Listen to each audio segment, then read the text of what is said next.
Yo, antes de nada, ya que comentabas mi colaboración en la organización de este simposium, sí que me gustaría insistir en la excelente experiencia que ha sido para mí, la estupenda atmósfera que he tenido estando con vosotros, con Esther Arderiu, con Guillermo Santamaría y, en particular, con todos los alumnos del máster de este año que habéis participado en la cobertura, que estáis participando ahora mismo en la cobertura, y que creo que ha sido una experiencia estupenda que, francamente, pues para mí tenía unas grandes expectativas y me alegro de ver que ha funcionado bien. Particularmente, hay que decir, también con el empeño de Guillermo Santamaría, que en esto ha puesto muchísimo interés y, bueno, se ha podido sacar adelante. Bien, pues no sé, la participación de Ernesto era uno de los pilares, yo creo que en eso estábamos de acuerdo todos los organizadores de este simposium, porque Ernesto es uno de los nombres imprescindibles de la museografía científica en este país. Desde el año 90, que él empieza promoviendo, el 89-90, empieza promoviendo el Parque de las Ciencias de Granada. Él es un divulgador con muchísima trayectoria. Haría falta muchísimo rato para poder hablar de todo su currículum. Por decir algo, fue Premio Nacional de Divulgación Científica en el 2006, ha puesto en marcha la Red Andaluza de Centros de Divulgación Científica, tiene un papel muy activo y seguramente, pues, en el marco de la museología científica es donde él tiene un punto más fuerte, sobre todo no solo porque sea el director del Parque de las Ciencias, sino sobre todo, en particular, porque él también fue en su día el promotor en un momento en que los museos de ciencia estaban en un estado muy incipiente, y más a nivel público. Ya sabéis que el Museo de la Ciencia, este museo en el que estáis ahora, empieza en el año 80, pero es una iniciativa privada. Es durante los 90, desde mediados de los 80, cuando empiezan a aparecer establecimientos de tipo público. En particular, su intervención en este simposium creemos que es fundamental porque él va a hacer una aportación de muchísimo calado museológico científico, cosa que constituye, como sabéis, uno de los ejes de este simposium. Y también, por subrayar una cosa más, tiene especial interés, si cabe, porque desde hace bien poco en Granada tuvieron una muy importante ampliación, una redefinición, del 2008, creo, ¿verdad, Ernesto? Y eso hace que sea, pues, una de las personas que puede hablarnos con más intensidad de museología moderna y de nuevas tendencias.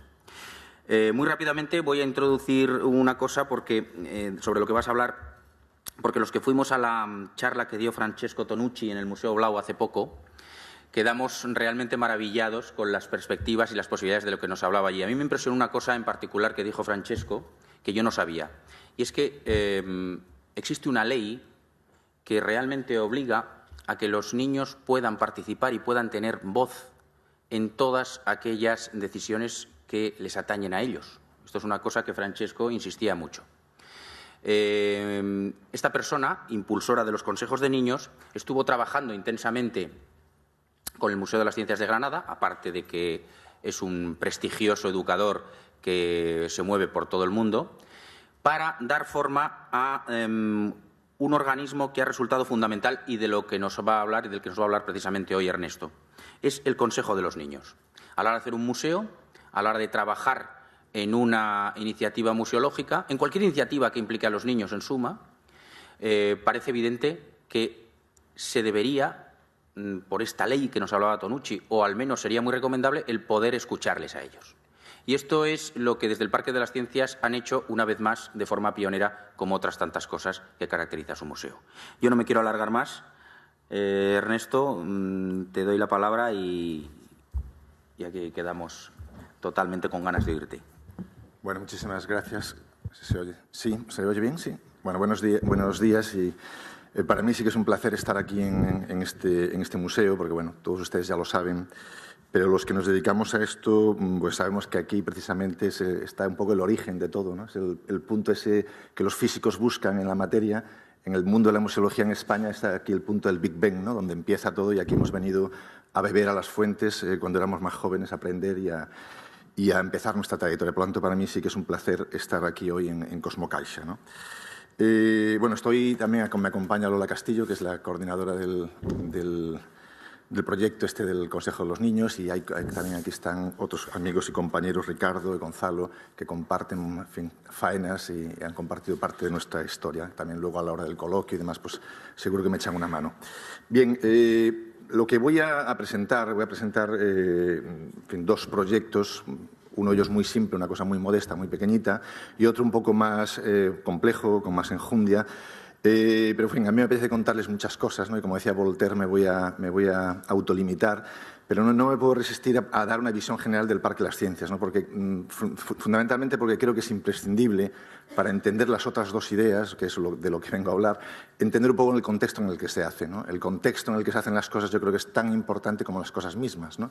Y creo que de eso saben mucho los educadores, ¿no?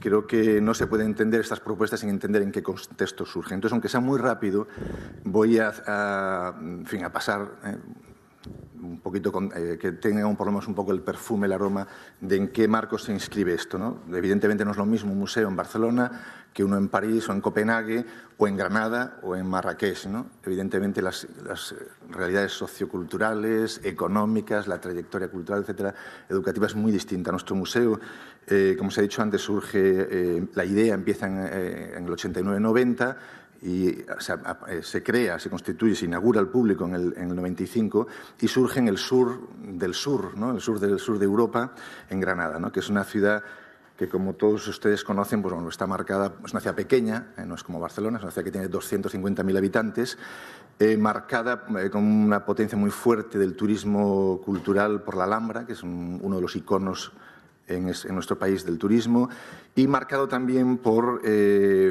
es una ciudad universitaria con mucha potencia, porque tiene una universidad muy grande, que da un poco la fisonomía. Pero también es una de las regiones de Europa con menor renta per cápita. Granada es una de las ciudades pues con mayor nivel de desempleo, con una serie de problemas socioeconómicos muy grandes, ¿no? Esta es un poco una imagen ahí al fondo Sierra Nevada. Esta es la imagen del museo actual, que, como os he dicho antes, hemos ampliado ahora recientemente.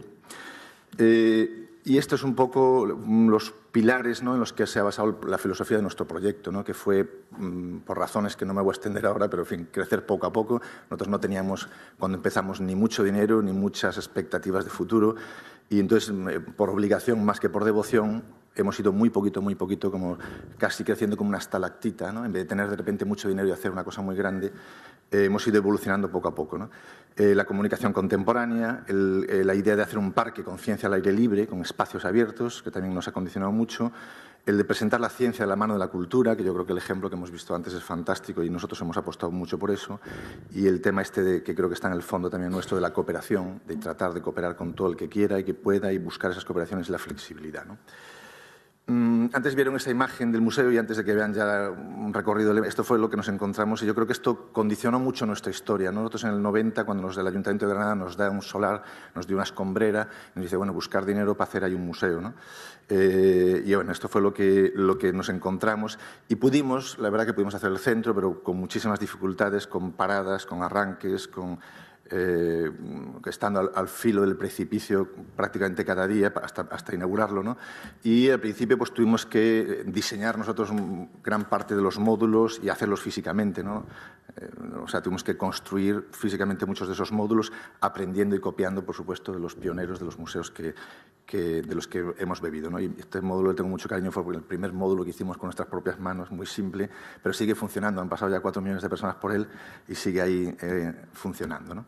Bien, eso fue el pasado. Afortunadamente ahora tenemos otros medios, otros recursos, tenemos otra historia, tenemos un equipo mucho más amplio.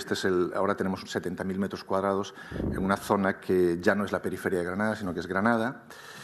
Y bueno, pues tenemos un nuevo edificio que creemos que es interesante, que nos ha permitido, como ha sucedido aquí en Cosmocaixa, ¿no?, reinventarnos con la experiencia pasada. Y creemos que, bueno, que tenemos ahora las condiciones para poder desarrollar un trabajo sin olvidar nuestro origen, de dónde venimos y por qué hicimos lo que hacíamos, ¿no?, que creo que eso es lo importante, ¿no? Entonces, bueno, voy así muy rápidamente que vean un poco el tipo de instalaciones que tenemos. Y paso para que también sepan la institución. Aquí estamos en una obra social de una caja de ahorros. Otros proyectos dependen de un ayuntamiento, como La Coruña, otros de una comuna autónoma.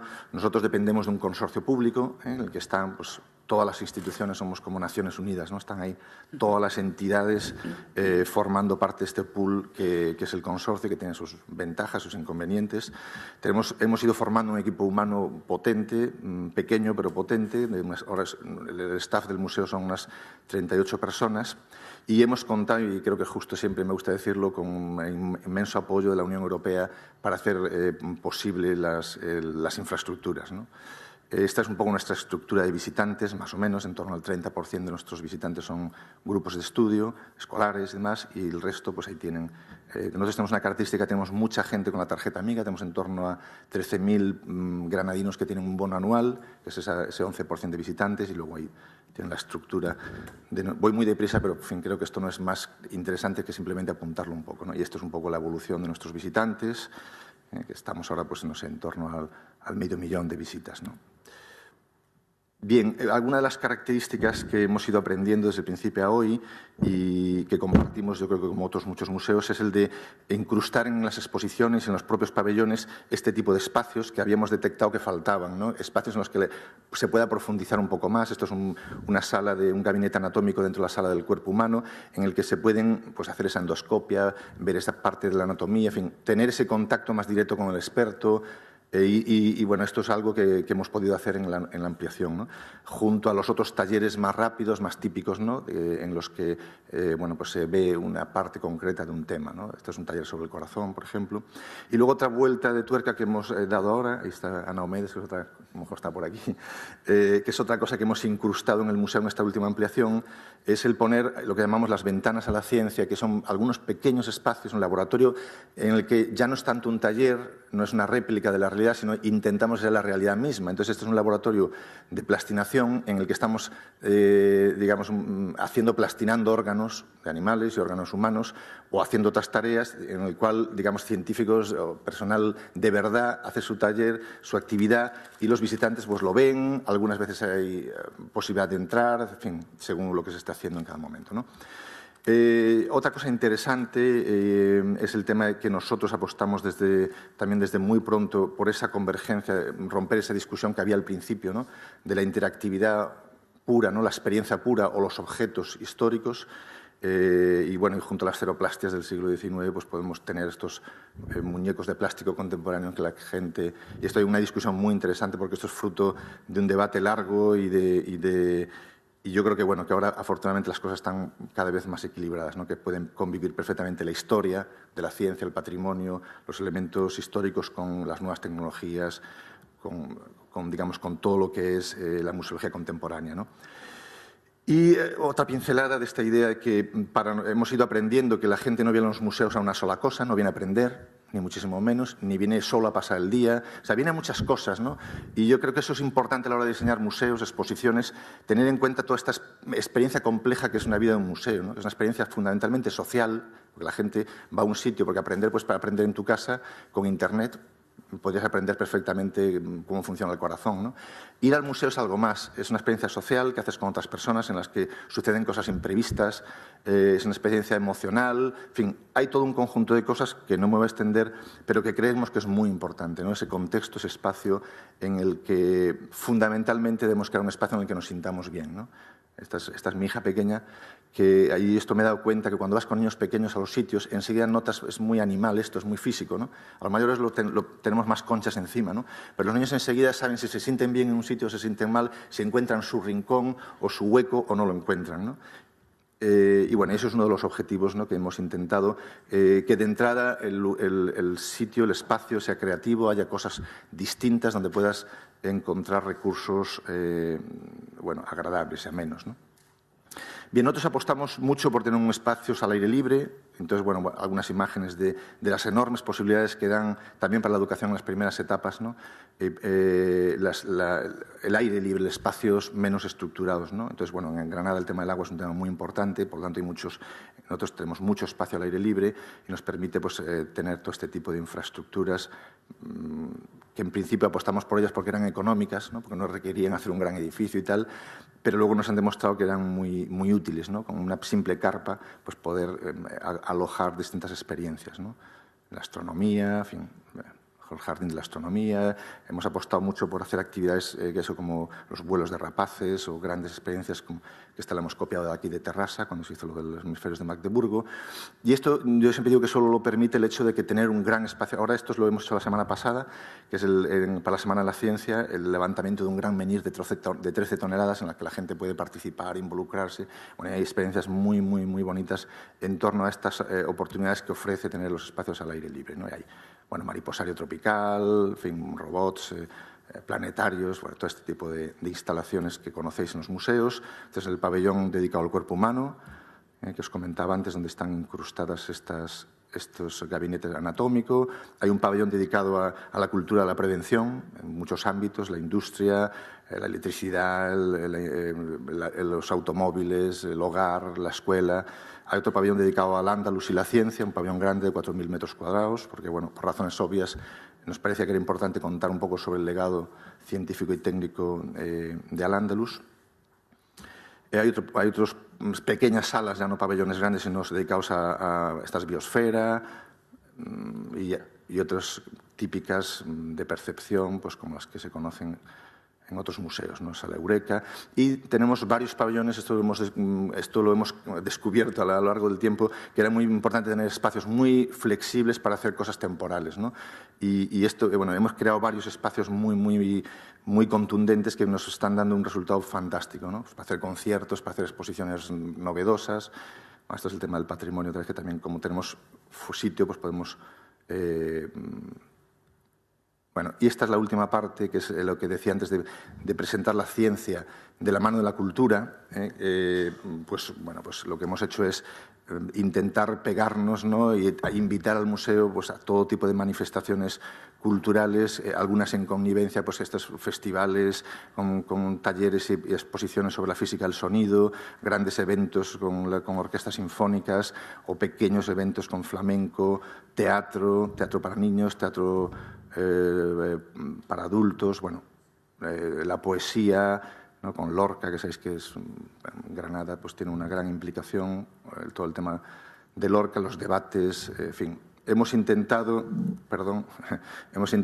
que el Parque de las Ciencias en Granada, que es una ciudad pequeña y quizás más fácil eso, fuera un sitio de referencia para que se produjesen actividades culturales, muchas de ellas de encuentro entre la ciencia, la técnica y otras manifestaciones, pero otras simplemente como un espacio de encuentro de la cultura en nuestra ciudad, ¿no? También la gastronomía, ¿no? Los temas de las setas, de la nueva cocina.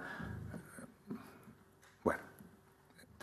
Y esta es la última propuesta que está ahora, y hasta enero la tenemos en el museo, que es una propuesta de conexión entre la Alhambra, que es el gran icono en Granada, y el Parque de las Ciencias a través de la obra de Escher, ¿no? Que es una exposición que nos ha costado muchísimo trabajo producir, porque está en dos sedes, en la Alhambra y en el museo, pero que nos está dando enormes satisfacciones, ¿no? Está dando enormes satisfacciones de ese diálogo entre un lugar tan emblemático como la Alhambra y un lugar como el Museo de las Ciencias, ¿no? Porque sabéis que, bueno, Escher visitó la Alhambra en los años 20 y a partir de que visita la Alhambra él cambia toda su forma de pensar el arte, pasa del naturalismo a la teselación, a la geometría, a las matemáticas, ¿no?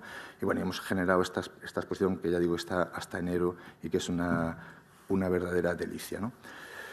Bien, pasamos ahora al tema en cuestión, ¿no? Que es el desván del museo. Bueno, como un poco los pioneros, ¿no? Como Cosmocaixa en su día, nosotros también hemos ido creando espacios, ¿no?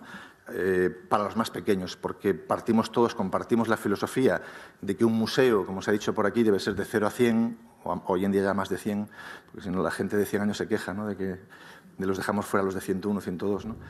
Pero es verdad que los museos deben estar concebidos para todas las edades, eso es una obviedad, pero es verdad, mi experiencia es que es útil para todas las edades un museo si está bien pensado. Pero es verdad también que por razones puramente físicas y por muchas razones que no es ahora... En fin, los más pequeños tienen algunas dificultades y es verdad que hacen falta generar espacios también específicos para ellos, ¿no? Aunque yo siempre reivindico, este es un módulo que tenemos ahí a la entrada en el museo, que simplemente ver como una esfera en rotación se deforma y se achata y podemos entender por qué la Tierra no es una esfera perfecta, sino es una esfera aplanada, ¿no? Y evidentemente estas niñas no están ahí entendiendo nada de eso, ni falta que les hace, ¿no? Pero ellos seguro que están teniendo una experiencia de aprendizaje fantástica, ¿no? Están tocando algo rígido, que lo giran y se produce una acción-reacción, aquello gira, bueno, o están oyendo algo, están viendo una diferencia cuando suben y cuando bajan. O sea, yo defiendo y creo que el museo debe ser útil para todas las edades y que seguro que por encima de nuestras previsiones los niños van a encontrar utilidades pues, diversas, ¿no? En aquello que ofrecemos para todos los públicos, ¿no? Pero a pesar de eso hay espacios que no me voy a extender porque bueno, hay todo un área Explora en el que hay una sala dedicada a Explora al cuerpo humano, pues, adaptado con distintos programas, con distintas posibilidades para los más pequeños, Explora la naturaleza, los sentidos, en fin, hay 3 salas, digamos, en el museo. Pues esta fue la que hicimos en el 95, que ya se ve también, visualmente ya se ve un poquito antigua, pero bueno, fue lo que hicimos en aquel momento y funciona, sigue funcionando muy bien y sigue siendo una sala de descubrimiento y una sala muy demandada y que funciona muy bien, ¿no? Ahí están las zonas de Explora el universo con varios espacios con planetarios burbujas. Ahora hay 3 planetarios burbujas. Hay un espacio también en la propia biblioteca donde tienen la zona de los pequeños. Y luego en algunas salas, como por ejemplo la sala de prevención, se ha creado una pequeña sala dentro de la sala en la que hay pues, el mismo tema del automóvil, del hogar, de no sé qué, digamos, pensado y orientado a los más pequeños, que es esta sala de prevención, de la cultura de la prevención. Bien. Entonces, en fin, teníamos toda esta filosofía y cuando hicimos la ampliación del museo, además, ya teníamos la experiencia del Consejo Infantil, que voy a contar ahora en la última parte, creo que voy bien todavía, ¿no?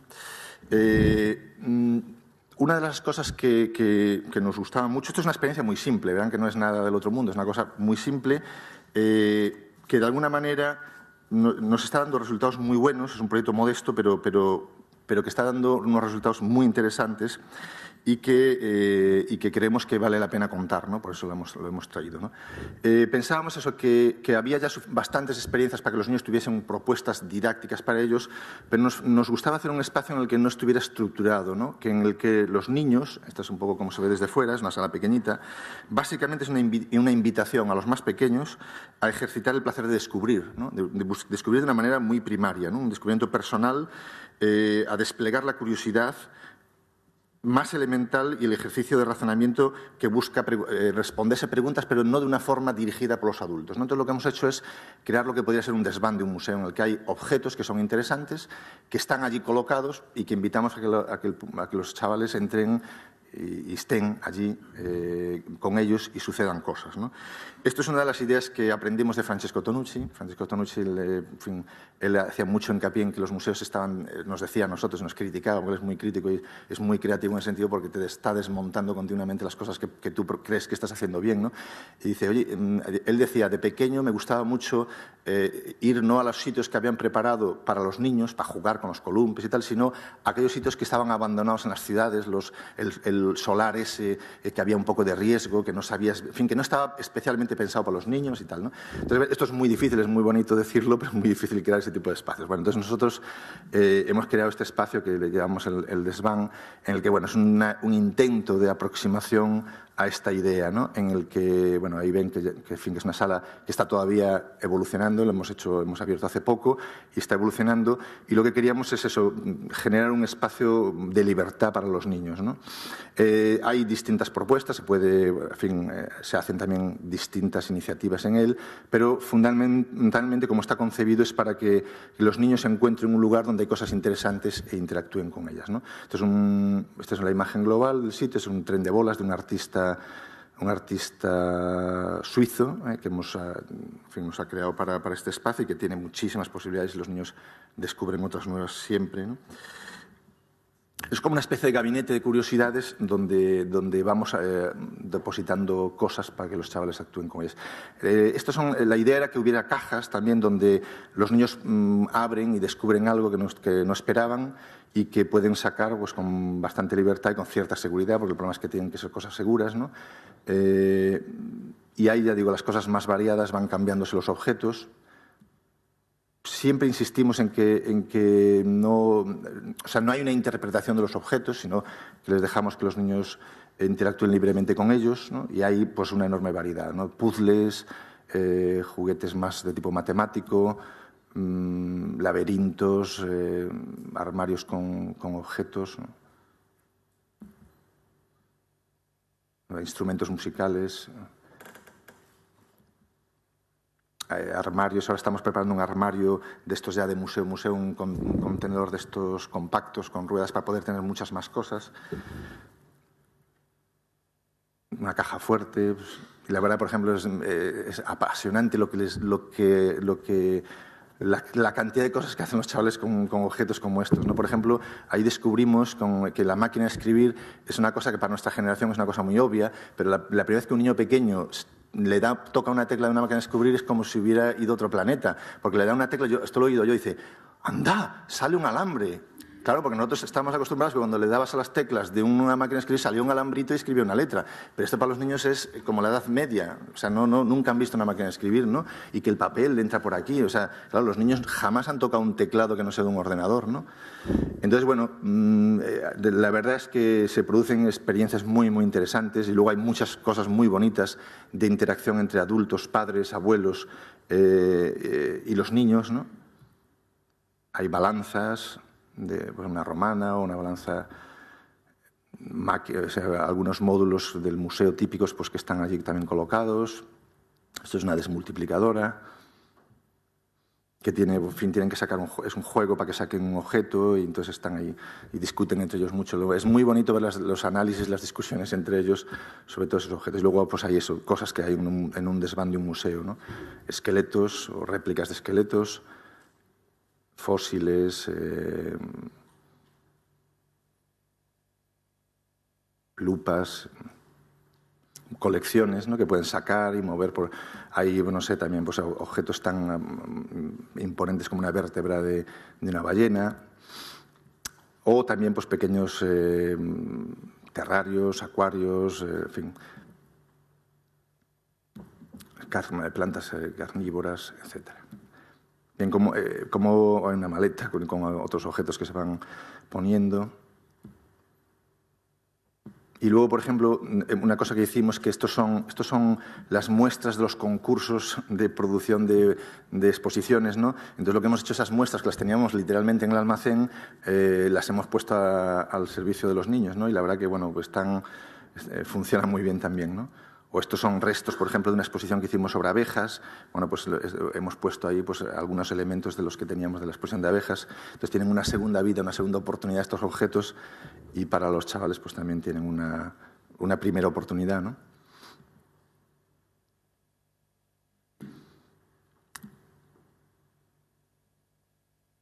Estos son también réplicas estos son esqueletos reales, ¿no?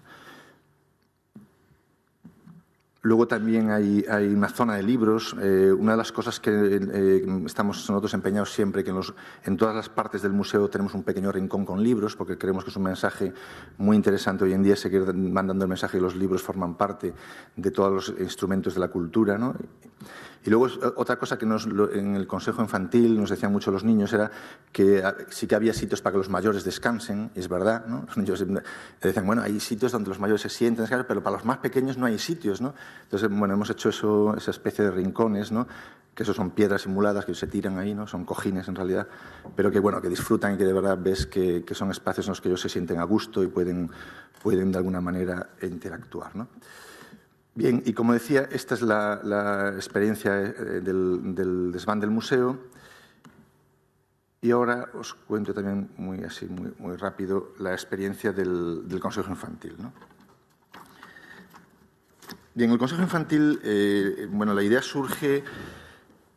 bueno, yo tuve la suerte de conocer a Francesco Tonucci hace muchos años en temas de educación y medio ambiente y estuvimos durante varios años colaborando con él en los 80, en el 83, 84, 85. Él tiene un laboratorio del Consejo Superior de Investigaciones en Roma, allí en el Zonda de Roma, y hemos hecho pues, una serie de trabajos de psicopedagogía muy interesantes con él. Y entonces, bueno, cuando hicimos el museo, pues siempre hemos intentado que nos ayudara, que nos asesorara además, porque creemos que es en fin, yo recomiendo encarecidamente, los que no lo conozcáis, tiene libros clásicos como el Desde 3 años investiga, que es un clásico, A los 3 años investiga, hasta uno de los más potentes, La ciudad y los niños, creo que se llama, La ciudad de los niños, en fin, en los que realmente es una fuente de inspiración permanente, ¿no? Bueno, pues con él empezamos a trabajar esta idea, sobre todo a partir de que veíamos que íbamos a hacer una renovación del museo, porque es verdad que siempre que se diseña un museo, una exposición, lo que sea, tenemos la costumbre de asesorarnos, ¿no? y ya se hace de una forma estructurada, ¿no? Convocas a los científicos, convocas a los educadores, convocas a los economistas, a los diseñadores, a los ingenieros, a los políticos, a los comunicadores, a los periodistas. Digamos que nos hemos acostumbrado a no hacer las cosas solos, sino en colaboración, en diálogo, en discusión con otras visiones, ¿no? Y es verdad que la mirada del niño, la forma que tiene de ver los niños, nos hemos acostumbrado a interpretarla, ¿no? Como adultos, porque claro, como todos hemos sido niños, ¿no? Decimos, bueno, sabemos lo que piensan los niños, ¿no? Bueno, nosotros hemos aprendido con Francesco que es muy importante no solo intuir lo que piensan los niños, sino hablar con ellos, crear espacios, ¿no? Pero esto es muy difícil, así como yo creo que ha sido una experiencia enormemente difícil. A mí cuando me preguntan, ¿no? Amigos, colegas, ¿no? Oye, vamos a hacer un consejo infantil, ¿qué me recomiendas? Yo siempre les digo lo mismo, si te lo crees, si estás muy convencido, si crees que realmente va a ser útil, hazlo. Si es una operación de cosmética, una operación pues, para quedar bien, como se hacen estos plenos de los ayuntamientos infantiles y tal, yo creo que no tiene ni... En fin, puede tener algún interés, pero creo que tiene poco interés, ¿no? Primero porque exige muchísima, ¿sabéis cómo son los niños? Exigen muchísima energía, hay que tomárselo muy en serio y creo que solo es interesante si se hace bien, ¿no? Y aún así pues tiene enormes dificultades, ¿no? Decimos consejo infantil y juvenil porque una de las primeras cosas que aprendimos, nosotros empezamos con el consejo infantil en el 2004 y aprendimos que los que habían pasado por el consejo infantil no querían irse ni a tiros. Entonces, bueno, acabó el periodo, ya eran grandotes y dijimos, mira, esto vamos a invitar a otros niños, de ninguna manera se pusieron en huelga, que ellos no se iban, y entonces tuvimos que crear un consejo juvenil del museo, ¿no? Y eso es algo que ya dice bastante por sí, ¿no? Bien, nosotros hicimos un training, una época de aprendizaje, ¿no? Aprendiendo juntos, ¿no? Aprendimos, porque esto es algo, digamos, que tampoco sabemos muy bien cómo se hace, ¿no? Yo creo que se aprende haciéndolo, ¿no? Como otras muchas cosas, como nadar o como andar en bicicleta, ¿no? A medida que vas andando, lo aprendes. Pero es muy importante, para nosotros es muy importante, trabajar con Francesco, ver experiencias, ¿no? En otros sitios que él había realizado.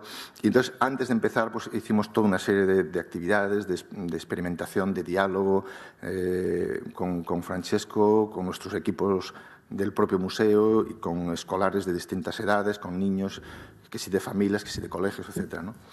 Tuvimos muchas reuniones para discutir, para ver cómo lo hacíamos. Y creímos o llegamos a la conclusión, y Francesco con esto estaba de acuerdo, que también había que darle cierta solemnidad. Igual que cuando se reúne uno a catedráticos o premios Nobel y tal, dices, lo juntas, lo enseñas a la prensa. Creíamos que era importante también hacerlo con cierta solemnidad y se hizo una gran presentación de la constitución de ese consejo, en el que se vino pues, la consejera de Educación, el alcalde, en fin, las instituciones, vinieron los medios de comunicación, porque es algo que creemos que es importante y bueno, fue como lo hicimos, ¿no? La idea de fondo era la oportunidad de la ampliación. Entonces, desde el principio, lo que hicimos fue compartir las ideas que nosotros teníamos sobre cómo íbamos a ampliar el museo con el grupo del Consejo Infantil, ¿no? Entonces empezamos pues, desde el principio, ¿no? Evidentemente, yo creo que es muy importante ni engañarse uno ni engañar a los niños. O sea, nosotros desde el principio dijimos que porque nosotros pedimos asesoramiento pues, de arquitectos, ingenieros o físicos, que muchas veces, una vez que nos asesoran, no les hacemos ni caso.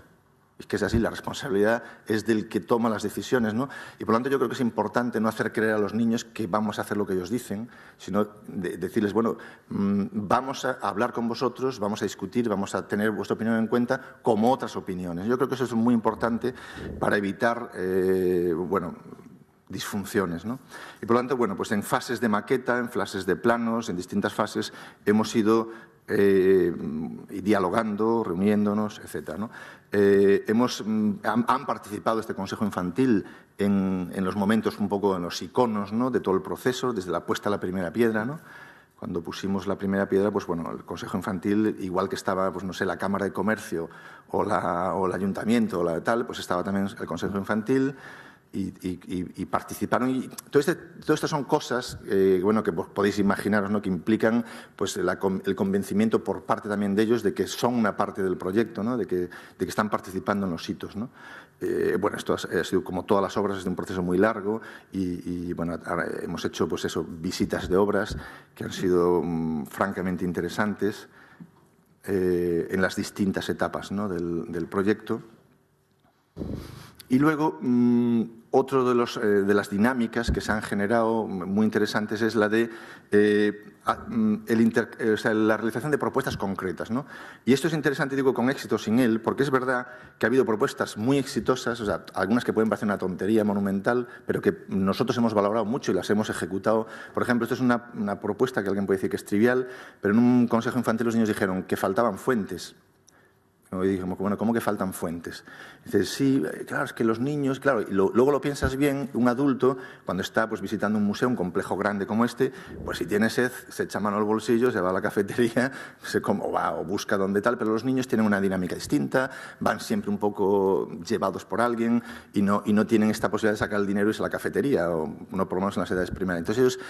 Entonces, bueno, en vez de cogerlo como una propuesta más, dijimos, bueno, pues lo analizamos y miramos y efectivamente en algunos puntos faltaban fuentes, algo tan simple como beber, ¿no? Entonces, que es una cosa muy funcional, si quieres, muy poco del proyecto pedagógico del museo, pero bueno, tuvo un gran... Y además eso al grupo le dio una gran fortaleza, porque además era muy complicado poner una fuente de agua potable en aquel punto donde ellos querían, pues bueno, hubo que hacer una traída, en fin, todas estas cosas sabéis que luego tienen sus dificultades, pero bueno, se hizo aquella fuente, se inauguró, tal, y entonces desde ideas concretas como esas, que ya digo que fueron ideas puramente de logística, pero que han funcionado bien, y que los arquitectos no habían pensado en que hacían falta esas fuentes, y nosotros tampoco, o ideas pues que no nos han gustado, o por lo menos a mí, ¿no?, que pues ellos proponían, insistían mucho en hacer una mascota del museo y tal. Bueno, pues a mí no... o sea, yo creo que es importante también dialogar seriamente con los niños y decir, pues mira, entonces llegamos a un acuerdo que la mascota fuera la mascota del Consejo Infantil, pero no la del museo, ¿no? Pues no voy a discutir aquí ahora este tema, pero en fin. Yo creo que es interesante, lo pongo como ejemplo, de ideas que pueden funcionar bien, ideas que pueden funcionar mal, porque a lo largo de años de trabajo pues surgen muchas ideas, muchas propuestas, algunas son descabelladas y otras son pues interesantísimas, ¿no? Ellos, por ejemplo, propusieron que el aniversario, hacemos siempre un día de puertas abiertas, ellos propusieron ver qué opinaba la gente sobre el museo en el día de puertas abiertas. Bueno, pues elaboraron una serie de cuestionarios, unas credenciales para hacer esto y tal, y se hicieron, luego veremos algunas cosas de esto, ¿no? Luego, otras cosas esto es otro ejemplo de cosas que ellos proponen. Los niños en general tienen, uno de los piñones fijos que tienen es que quieren animales.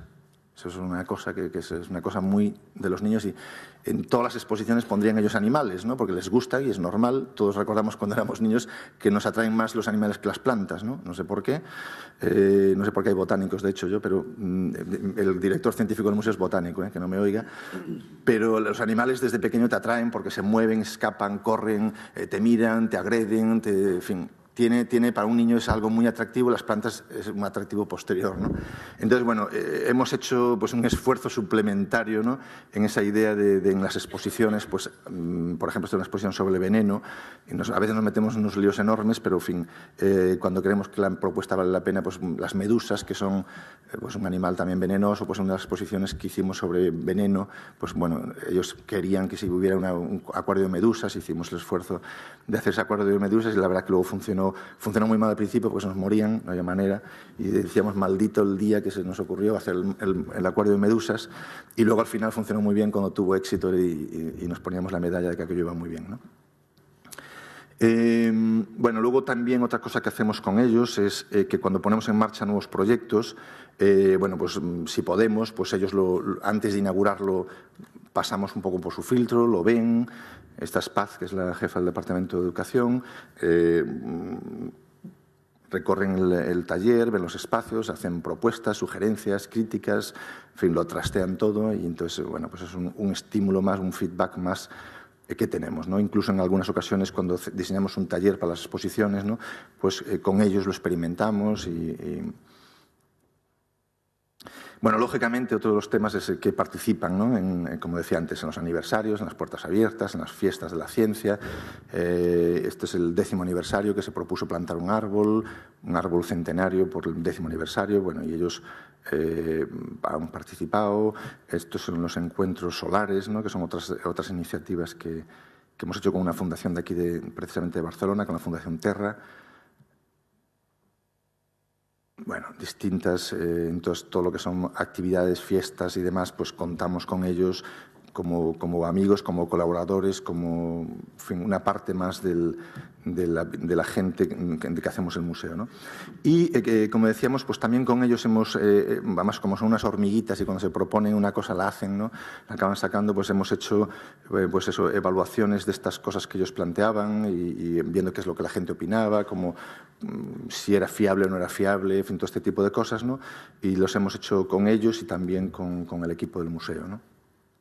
Otra cosa que hacemos, y que ayer precisamente teníamos una videoconferencia con un instituto, un colegio del Thomas Jefferson de México, no sé de qué ciudad era, y fue muy bien. Entonces, lo hemos hecho ya algunas veces no sé si con uno de Colombia, en fin, con distintos sitios que tienen actividades de este estilo. Entonces, es interesante que el mismo Consejo Infantil cuente a otros grupos, a otros niños, porque cuando cuentas algo te ayuda a reflexionar sobre lo que estás haciendo, ves los pros, los contras, ¿no? Eso lo hemos aprendido todos, ¿no? Hemos sabido bien un tema, sea de lo que sea, de matemáticas o de biología o lo que sea, hasta que hemos tenido que explicárselo a alguien, ¿no? Es cuando te das cuenta de que no lo tenías tan claro, ¿no? No sé qué. Entonces, ellos, bueno, pues hemos hecho ya algunas experiencias puntuales, ¿no? De contar a otros grupos, a otros colegios, a otras instituciones, ¿no? La experiencia de ellos en el tema del Consejo Infantil y Juvenil. Hemos intercambiado talleres y actividades.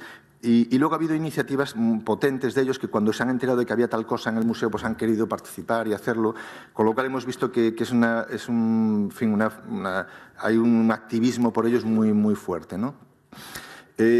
Otra de las cosas, ya casi estoy terminando y creo que estos son los últimos temas, pero que me parece muy, muy importante, ¿no? Yo creo que uno de los defectos de los consejos infantiles y todo este tipo de cosas es que cuando cuentas con la opinión de los niños, suele acabar todo esto confinado a un especialista que se dedica a esto, ¿no?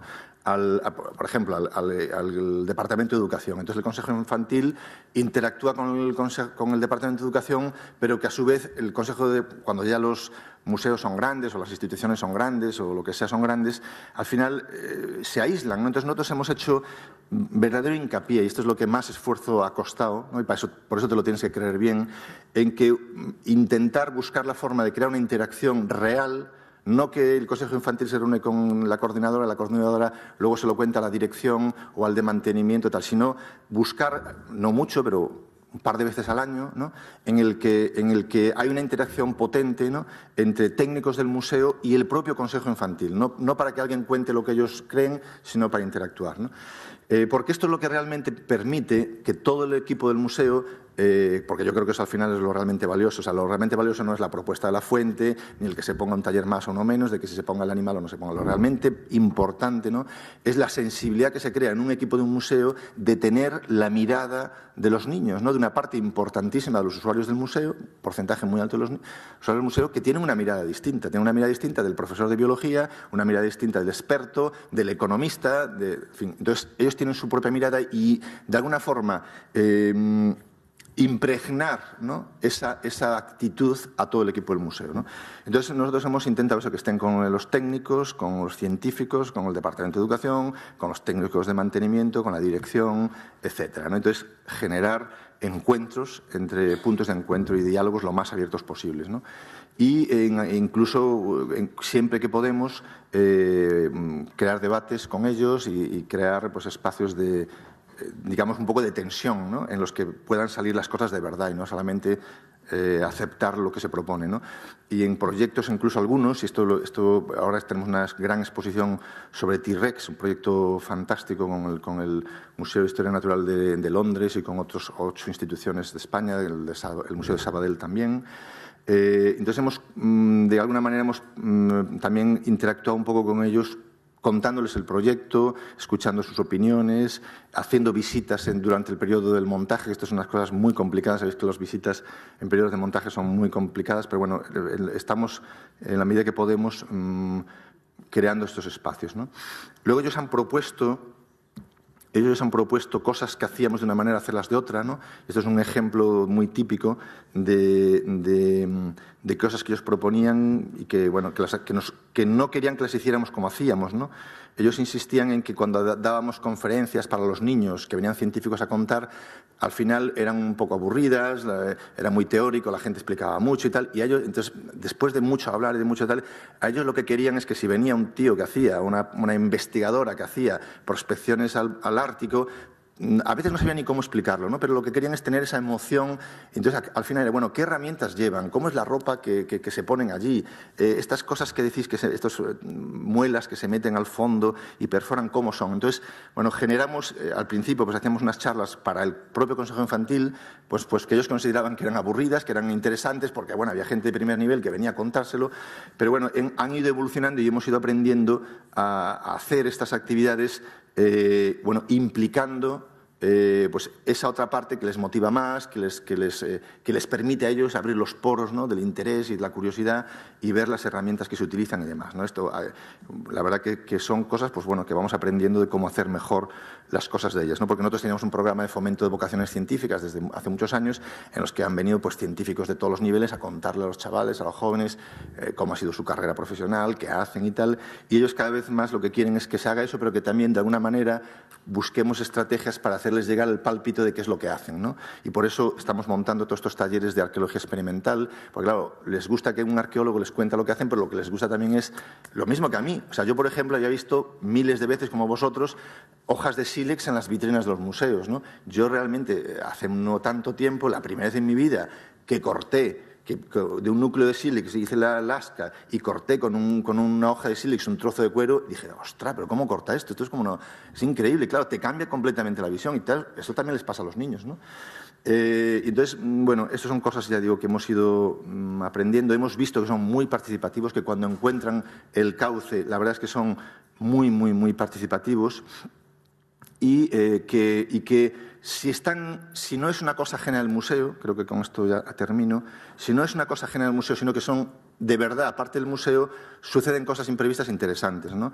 Y entonces a veces, bueno, pues no sé, hay una reunión del Consejo Infantil y pues pasaba por allí, pues en este caso Fernando Sabater, pero podía haber pasado cualquier otro, viene, dice, oye, pues mira, hay una reunión del Consejo, ¿quieres entrar un momento? Sí. Y entonces, digamos, enriquece la vida del museo del mismo modo que si tenemos otro tipo de cosas en el museo, ¿no? Bueno, esto.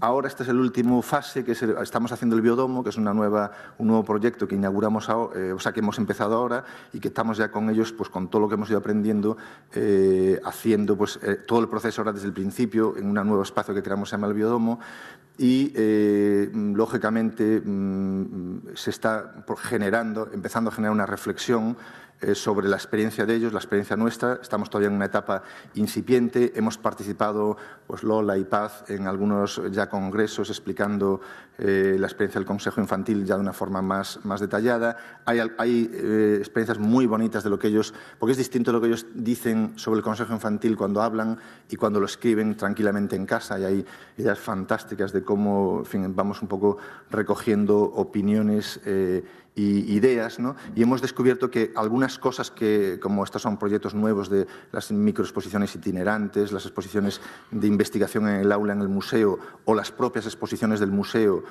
cómo enfocar algunas cosas, hubieran sido distintas, o los espacios, ¿no?, de descanso, hubieran sido distintas si no hubiéramos tenido la sensibilidad, la aportación, la creatividad de esa mirada de los niños, ¿no? Así que una y otra vez, pues gracias a Francesco, que en el fondo es el que nos ha inspirado, Francesco Tonucci nos ha ayudado. Y muchísimas gracias por vuestra paciencia y estoy a vuestra disposición ahora.